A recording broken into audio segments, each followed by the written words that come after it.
नमस्कार, स्वागत है आपका बिहार समाचार में। बिहार की आज की प्रमुख खबरों पर बात करेंगे। इससे पहले आप खबरों को सुर्खियों में देखिए। बिहार में जो शिक्षक बनना चाहते हैं उनके लिए खुशखबरी है। दूसरे चरण की शिक्षक बहाली में 50,000 पद बढ़ा दिए गए हैं। अब 1,22,000 शिक्षकों की बहाली की जाएगी। बिहारियों के लिए सबसे बड़ी खबर, बिहार आरक्षण विधेयक विधान परिषद में भी पास हो गया है। अब बिहारियों को 75% आरक्षण मिलेगा। तेजस्वी यादव ने घोषणा की है कि स्वास्थ्य विभाग में 1.5 लाख बहाली की जाएगी और अभी डॉक्टरों के 7,910 खाली पदों पर नियुक्ति प्रक्रिया शुरू कर दी गई। शिक्षक बहाली के दूसरे चरण के लिए आवेदन शुरू हो गया है। पहले दिन 15,000 ने आवेदन किया है। 2,34,000 ने रजिस्ट्रेशन करवाया। पहले चरण की शिक्षक बहाली में 1,22,000 शिक्षकों को नियुक्ति पत्र दिया गया। अब इन शिक्षकों को टैब दिया जाएगा, टेबलेट दिया जाएगा। 1,20,000 नए शिक्षकों को 2 से 3 दिनों में स्कूल आवंटित कर दिया जाएगा। योगदान के साथ इनको वेतन भुगतान की भी तैयारी शुरू कर दी गई। छठ महापर्व को देखते हुए रेलवे ने बड़ी घोषणा कर दी है कि इस बार त्योहारों में बिहार के लिए 75 विशेष ट्रेन चलाई जाएगी। नए शिक्षकों की तैनाती 21 नवंबर तक हर हाल में कर दी जाएगी और इसके लिए सभी अफसरों और कर्मियों की छुट्टियां रद्द कर दी गई है। बिहार के सरकारी कर्मचारियों के लिए बड़ी खबर है कि छठ महापर्व को देखते हुए 16 नवंबर तक नवंबर महीने का वेतन भेज दिया जाएगा। बिहार के वकीलों को अगले वर्ष से ही दिया जाएगा पेंशन योजना का लाभ। शिक्षा विभाग के अपर मुख्य सचिव के पाठक ने कहा है कि जिन शिक्षकों को गांव में पोस्टिंग मंजूर नहीं है वे अभी इस्तीफा दे सकते हैं, हमें कोई दिक्कत नहीं है। तो आज की खबरों को विस्तार से बात करने से पहले आपसे एक छोटी सी अनुरोध है, कृपया वीडियो को एक प्यारा सा लाइक अवश्य कर दीजिएगा। आपका लाइक करना ही हमारी मेहनत का फल होता है। बिहारियों के लिए अब तक की सबसे बड़ी खबर, बिहार आरक्षण विधेयक विधान परिषद में भी पास हो गया है। अब बिहारियों को 75% का आरक्षण दिया जाएगा। आज तक बिहार में किसी भी सरकार ने जो नहीं कर पाए थे वो मुख्यमंत्री नीतीश कुमार जी ने करके दिखा दिया। बिहार आरक्षण विधेयक विधानसभा में पास होने के बाद अब विधान परिषद में भी पास हो चुका है। अब ये कानून बन चुका है। अब बिहार में आरक्षण का दायरा बढ़कर 75% हो गया। तो आखिर किसको कितना आरक्षण मिला है? तो देखिए, अत्यंत पिछड़ा वर्ग यानी ईबीसी को पहले 18% आरक्षण मिलता था, जो अब बढ़कर 25% हो गया है। पिछड़ा वर्ग यानी बीसी को पहले 12% आरक्षण मिलता था, लेकिन अब 18% आरक्षण मिलेगा। अनुसूचित जाति यानी एससी को पहले 16% आरक्षण दिया जाता था, अब इन्हें 20% आरक्षण मिलेगा। अनुसूचित जनजाति यानी एसटी को पहले 1% आरक्षण मिलता था, अब इन्हें 2% आरक्षण मिलेगा। ईडब्ल्यूएस को 10% आरक्षण दिया जाएगा, यानी टोटल अब 75% आरक्षण का दायरा बढ़ा दिया गया। और खास बात यह है कि अभी जो बिहार में बहालियां चल रही है, जो सरकारी नौकरी के लिए फॉर्म निकाला गया है, उसमें भी ये नियम लागू किया जाएगा। बिहार में जो शिक्षक बनना चाहते हैं उनके लिए बड़ी खुशखबरी है। दूसरे चरण की शिक्षक बहाली, जिसे 70,000 बहाली से शुरू किया गया था, लेकिन अब इसमें पहले चरण में जितनी बहालियां खाली रह गई थी सभी को जोड़ दिया गया है और टोटल अब 1,22,000 शिक्षकों की बहाली की जाएगी। दूसरे चरण में 10 नवंबर से ही आवेदन शुरू हो गया है। 25 नवंबर 2023 तक आवेदन करने का लास्ट डेट रखा गया है। पहले चरण की शिक्षक बहाली के 50,263 पदों को इस बार की शिक्षक बहाली में जोड़ दिया गया है।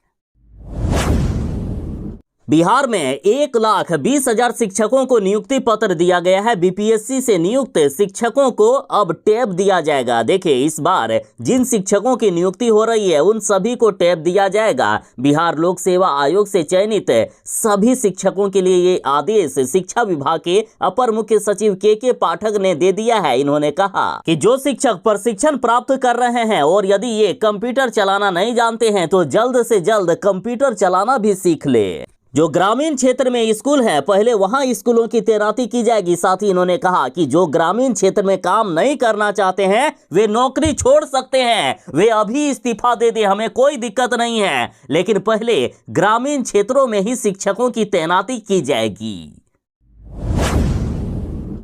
1,20,000 नए शिक्षकों को 2 से 3 दिनों में स्कूल मिल जाएगा। नए शिक्षकों को 2 से 3 दिनों में आवंटित हो जाएगा विद्यालय। साथ ही शिक्षा विभाग ने शिक्षकों के योगदान के साथ ही वेतन भुगतान की भी तैयारी शुरू कर दी है। नए शिक्षकों को ग्रामीण क्षेत्रों में पहले भेजा जाएगा। शिक्षकों के स्कूल आवंटन की प्रक्रिया शुक्रवार से ही शुरू हो गई है। 2 से 3 दिनों में शिक्षकों को स्कूल आवंटित कर दिया जाएगा। सॉफ्टवेयर से स्कूल आवंटन की प्रक्रिया चल रही है। पहले शिक्षकों को ग्रामीण क्षेत्रों में स्कूल दिया जाएगा। ग्रामीण क्षेत्रों में जब तक शिक्षकों की पूर्ति नहीं होगी तब तक शहरी क्षेत्रों में स्कूल नहीं दिया जाएगा शिक्षकों को। के पाठक ने यहां तक कह दिया है कि जिनको ग्रामीण क्षेत्रों में स्कूल लेने में दिक्कत हो रही है वे अभी इस्तीफा दे सकते हैं।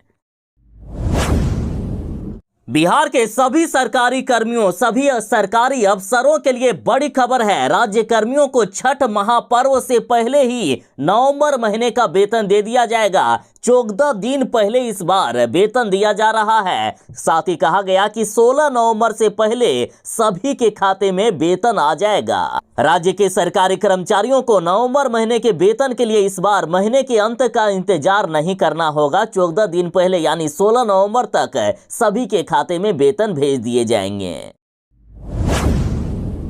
इस बार 1,20,000 शिक्षकों को नियुक्ति पत्र दिया गया है। इन नए शिक्षकों की तैनाती 21 नवंबर तक कर दी जाएगी। 21 नवंबर तक सभी शिक्षकों को स्कूल दे दिया जाएगा। रद्द कर दी गई है अफसर और कर्मियों की सारी छुट्टियां। शिक्षा विभाग के अपर मुख्य सचिव के पाठक ने कहा है कि 21 नवंबर तक हर हाल में शिक्षकों की तैनाती हो जानी चाहिए। शिक्षकों के योगदान दिए जाने तक शिक्षा विभाग के सभी अफसरों और कर्मियों की छुट्टियां रद्द रहेगी। इसे सुनिश्चित करने की जिम्मेदारी सभी डीएम को दी गई है। बिहार के वकीलों के लिए बड़ी खबर है। वकीलों को अगले वर्ष से पेंशन योजना का लाभ मिलेगा। देखिए, राज्य के वकीलों को अगले वर्ष से पेंशन योजना का लाभ मिलने लगेगा। हर हाल में पेंशन योजना लागू कर दी जाएगी। यही नहीं, वकील एवं उनके परिजनों को बीमा योजना का भी लाभ दिया जाएगा। इस बात की जानकारी बीसीआई के चेयरमैन मनन कुमार मिश्रा ने दी है। बीमा के लाभ के लिए आंकड़ा भी भेज दिया गया है। वकीलों के परिजनों को बीमा का लाभ मिलेगा और पेंशन योजना का लाभ वकीलों को दिया जाएगा। छठ महापर्व को लेकर भारी भीड़ को देखते हुए रेलवे ने घोषणा की है कि त्योहारों में बिहार के लिए 75 विशेष ट्रेन चलवाई जाएगी। दिवाली और छठ में बिहार के लिए 75 नई विशेष ट्रेन चलाई जा रही है। त्योहार के मौसम में लंबी दूरी की ट्रेनों में टिकट की भारी मांग को देखते हुए रेलवे ने ये घोषणा कर दी है। ये ट्रेन पूर्व मध्य रेल क्षेत्र में पटना, गया, दानापुर, दरभंगा, मुजफ्फरपुर सहित बिहार के दर्जन भर स्टेशनों पर आएगी और जाएगी। साथ ही रेलवे ने यह भी कहा है कि बिहार के लिए जितनी भी ट्रेन लगेगी उतनी ट्रेन हम देने का काम करेंगे। इस बार यात्रियों को किसी भी तरह की कोई भी दिक्कत नहीं हो, इसके लिए रेलवे नजर बनाए हुए है। शिक्षक बहाली का दूसरा चरण शुरू हो चुका है। दूसरे चरण के तहत आवेदन प्रक्रिया शुरू हो गई है और पहले दिन 15,000 आवेदन आए हैं। बीपीएससी द्वारा दूसरे चरण की शिक्षक बहाली के लिए 10 नवंबर से ही आवेदन लिया जा रहा है और 25 नवंबर 2023 तक आवेदन करने का लास्ट डेट है। और पहले ही दिन 2,34,000 शिक्षक अभ्यर्थियों ने पंजीकरण करवाया है, शिक्षक अभ्यर्थियों ने रजिस्ट्रेशन करवाया है और 15,000 अभ्यर्थियों ने आवेदन को पूरा भर लिया है। दूसरे चरण की शिक्षक बहाली में इस बार 1,22,000 पदों पर बहाली हो रही है। तो जो लोग आवेदन नहीं किए हैं बिहार में, यदि आप शिक्षक बनना चाहते हैं तो जल्दी से आवेदन करें। तेजस्वी यादव की घोषणा के अनुसार स्वास्थ्य विभाग में 1.5 लाख बहाली की जाएगी और अभी डॉक्टरों के 7,910 खाली पदों पर नियुक्ति प्रक्रिया शुरू कर दी गई है। बाकी पदों पर भी जल्द ही बहाली शुरू कर दी जाएगी। देखिए, स्वास्थ्य विभाग की ओर से चिकित्सकों के 7,910 रिक्त पदों पर नियुक्ति की प्रक्रिया शुरू हो गई है। इसके साथ ही सरकार नए शिक्षकों के सृजन करने पर विचार कर रही है। विधानसभा में स्वास्थ्य विभाग की ओर से कृषि मंत्री कुमार सर्वजीत ने बताया बताया कि राज्य में वर्तमान में 21,755 अस्थायी चिकित्सकों के पद सृजित हैं। चिकित्सकों के स्वीकृत पदों के विरुद्ध वर्तमान में 13,845 चिकित्सक कार्यरत हैं। बाकी खाली पड़े पदों पर भी जल्द ही बहाली शुरू की जाएगी। साथ ही तेजस्वी यादव ने कहा है कि टोटल 1.5 लाख बहालियां स्वास्थ्य विभाग में की जानी है, जिसके लिए जनवरी में ही प्रक्रिया शुरू कर दी जाएगी। जनवरी 2024 में आवेदन प्रक्रिया शुरू की जा सकती है।